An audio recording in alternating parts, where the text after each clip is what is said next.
Muğla'nın Seydikemer ilçesi Kabaağaç Köyü Dip Mevkii'nde saat 14.57'de orman yangını çıktı. İlk belirlemelere göre yerleşim yerlerine yakın noktada çıkan yangın, kısa sürede makilik alanı etkisi altına alarak ormana sıçradı.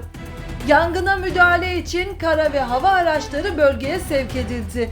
Bölgeye yönlendirilen ekipler alevlere hem havadan hem de karadan müdahale ediyor. Yangının kontrol altına alınması için yoğun bir çalışma yürütülürken bölgedeki vatandaşların dikkatli olmaları ve ekiplere yardımcı olmaları konusunda uyarılar yapıldı. Arkadaşlar boşaltın burayı bir. Abi önünü götürmezse bu dibe girer. Girer. Kardeş. Allah'ım yarabbim bu ne ya? Oradan giren alır yoksa.